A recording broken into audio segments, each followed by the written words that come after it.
আমি তাকে ভালোবাসতাম, কিন্তু একদিন হুজুর নিজে এসে আমার বাড়ির কলিং বেল বাজালেন। তার চোখে পানি ছিল, হাতে কোরআন। তিনি শুধু একটা কথা বলেছিলেন, তুমি আল্লাহকে ভয় পাওনি? সে ছিল হুজুরের মেয়ে, আর আমি শুধু একজন গুনাহাগার প্রেমিক। আজ আমি তোমাকে আমার জীবন থেকে একটা এমন সত্যি গল্প বলবো যা শুনলে তুমি কাঁদবে, কিন্তু শেখার মতো অনেক কিছু পাবে। আমার নাম নাইম, বয়স তখন মাত্র 20। কলেজে যাওয়া, মসজিদে নামাজ সবই চলছিল। একদিন মসজিদের সামনে তাকে দেখলাম। একজন মেয়ে, পুরো বোরকা পরা, মুখ দেখা যায় না, শুধু চোখ দুটো। কিন্তু সেই চোখেই যেন আমি ডুবে গেলাম।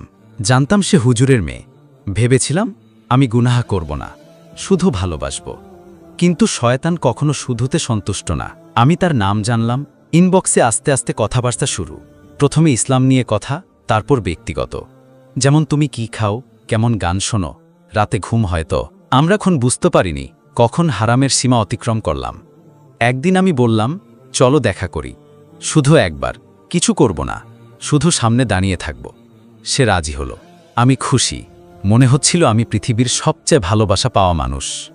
কিন্তু সেই দিন, সেই দেখা ছিল আমাদের শেষ দেখা। রাতে হঠাৎ দরজার বেল বেজে উঠল। আমি দরজা খুললাম।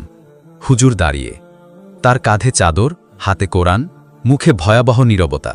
তিনি বললেন, তুমি কি জানো তুমি কত বড় অন্যায় করেছ?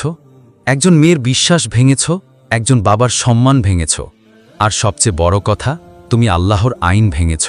আমার পা কাঁপছিল, মুখে কথা ছিল না। হুজুর চলে গেলেন। আর ফারিহা, সে আর কখনো আমার জীবনে ফিরে আসেনি।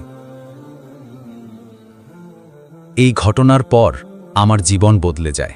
আমি বুঝি ভালোবাসা শুধু আবেগের নাম না, এটা দায়িত্ব, এটা আমানত।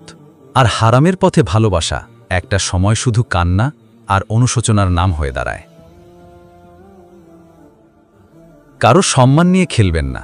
গোপন প্রেম নয়, হালাল প্রেমই একমাত্র নিরাপদ পথ।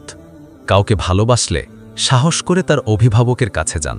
আল্লাহকে ভয় করুন, কারণ তিনি দেখেন দেয়ালের ও পাথরের আড়াল থেকেও। আল্লাহ বলেন, তোমরা ব্যভিচারের ধারে কাছে যেও না, নিশ্চয়ই এটি অশ্লীলতা এবং মন্দপথ। সূরা ইসরা 32। এই গল্পটি যদি আপনার হৃদয় ছুঁয়ে থাকে তাহলে শেয়ার করুন, কারণ হয়তো এই একটি ভিডিও কাউকে হারাম প্রেম থেকে বাঁচাতে পারে। সাবস্ক্রাইব করুন ইমানের বার্তা, সত্যের পথে চলার জন্য।